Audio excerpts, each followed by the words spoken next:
The movie begins as Cairo Sweet, an 18-year-old girl, narrates what it is to be an adult.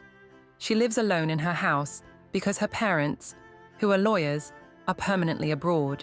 She talks about how she finds an escape in writing and longs to be loved and not feel lonely. She mentions meeting a teacher who is also a writer.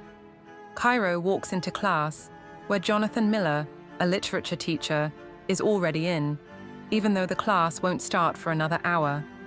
She tells him that she lives in Level Hill, and he is very amazed. He gives her a list of books they will be going through in class, and she tells him she read them all, which amazes him even more. Soon, her friend Winnie joins them, and we learn that this is her second time attending this class. Her stomach growls, and she goes out with Cairo to get some food. After they leave, Jonathan checks out the books Cairo brought to class. His friend and colleague Boris comes in and asks what he was reading. The book Jonathan was holding is an erotic fiction, and Boris takes it before he starts reading it out loud. Jonathan takes the book and goes over to eat the biscuits that Boris made. Boris finds Jonathan's book from Cairo and tells him she's the only one who checked it out. Back at their house, Beatrice is buried in her work as Jonathan tries to get her attention. He tells her about Cairo and the kind of book she reads. He also lets her know that she has checked out his book from the library, but Beatrice mocks him. She gets a call from Amy, and Jonathan leaves to play some music as she gets angry over the phone. They share a drink, and Jonathan starts reciting lines from a book called Under the Roofs of Paris. He kisses her as they start dancing and making out, but Beatrice's phone rings, and she has to leave. Boris complains about having a terrible weekend as he and Jonathan sit on the court. They look over to the woods, and Boris tells him that there could be ghosts in there, and that the plants feed on the souls of the dead.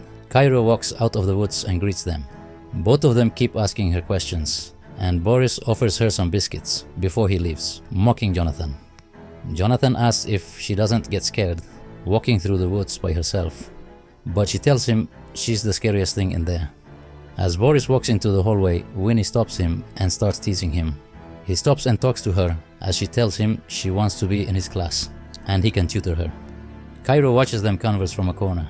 Winnie tells her that she is seducing Boris and asks, "Are you jealous?" in a sing-song voice. Winnie and Cairo are in Cairo's house while she is smoking. Winnie asks where her parents could be at this time, and Cairo tells her she doesn't know how long they'll be away. Winnie asks Cairo to let her dress her up, saying she can be both smart and hot. Cairo is writing an essay to get into Yale, but she can't answer a question that asks what her greatest achievement is. Winnie tries to help her, but they can't find the right answer. She finally tells her to experience something worth writing about. Cairo asks her if she's really going to sleep with Boris, and Winnie tells her she wants an older man to do it with since it will be her first time. Winnie tells Cairo that Jonathan looks at her differently from the other students, but Cairo says she couldn't believe it. In class, Cairo keeps looking at Jonathan. He then asks her to see him after school. Boris is in Jonathan's class asking about Beatrice and the book she's writing. He is invited for dinner, and Jonathan tells him to shower before he comes over. After Boris leaves the class, Jonathan turns on music and starts dancing. He finds Cairo giggling when he turns around. They sit by the couch, and Jonathan asks if she's been to the scroll sessions at Sally Bunny's, a poetry salon in a Victorian village. He tells her to go on the upcoming weekend. The reason he wanted to see her was to talk about the story she wrote about a reluctant spider. He recites some lines from the story before they continue talking about the spider. He tells her she is talented and offers her a jump start on the midterm by assigning her to write a short story in the style of her favorite author. He says it could help with her portfolio for Yale. Cairo tells Jonathan that she read his book and calls it grand and tragic romantic horror. She quotes lines from his book, and he tells her that it was the first thing he wrote, but he hasn't written anything recently since he got married and started teaching. Cairo challenges him, saying he isn't inspired anymore. Winnie joins them as they talk.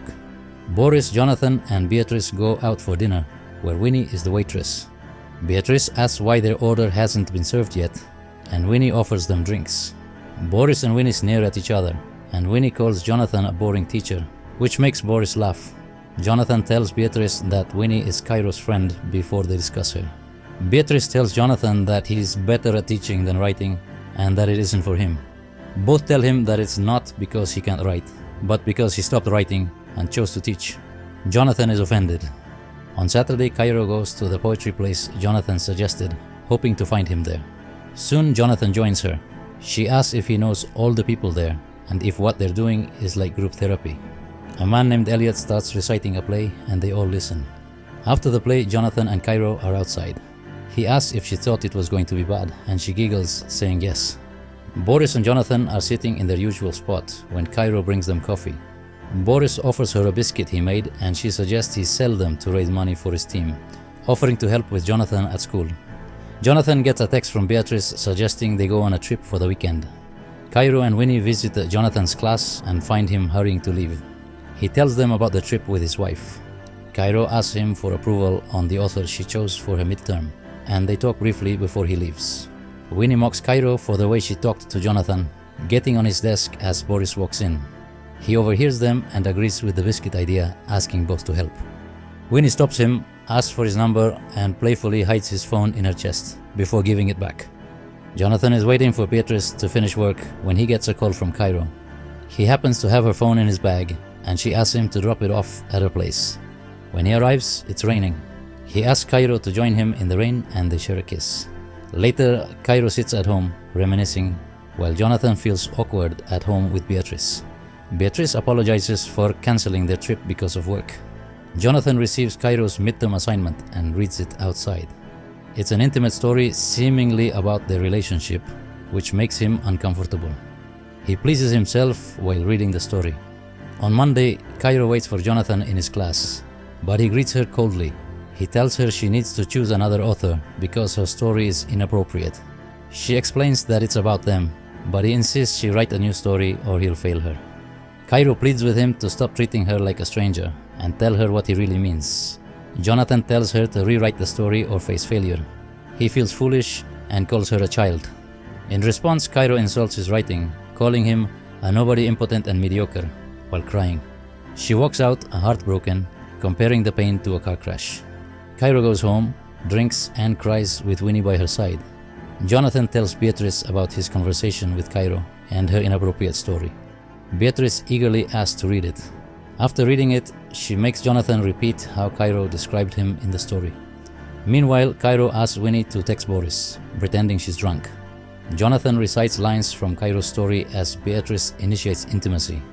They are interrupted when Boris arrives. Winnie confides in Cairo, saying she wants Boris to like her and sleep with her. Cairo pushes her to text Boris again, teasing her about their relationship.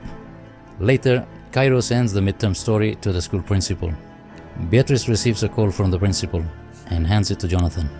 Boris leaves abruptly, saying goodbye to Beatrice.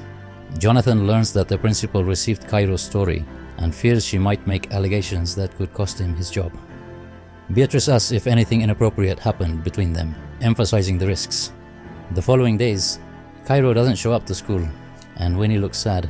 She asks Jonathan if he's seen her, but he coldly says no. Cairo and Jonathan are both questioned by the principal, Joyce. Cairo claims that they used to meet before, during, and after class to talk about literature. Jonathan defends their relationship as strictly professional, explaining how he returned her phone and cancelled his trip with Beatrice. He asserts that nothing inappropriate happened, but he feels helpless. Boris asks Jonathan if he's in love with Cairo, pointing out that he crossed a line. This leads to an argument and Boris leaves. Jonathan confesses to Beatrice that he's been suspended. The argument escalates, with Jonathan calling Beatrice an alcoholic, and she retorts by calling him boring. Winnie confronts Cairo, asking why she's targeting Jonathan. Cairo reveals that she plans to testify against him in front of the school board because he betrayed her. Winnie is shocked but feels powerless when Cairo blackmails her with the photo they took together. Cairo tells her this is her greatest achievement. In the end, Jonathan loses his job. Boris and Winnie drift apart and Cairo walks alone, narrating how this experience has shaped her. She is now a hero, a villain, and a writer,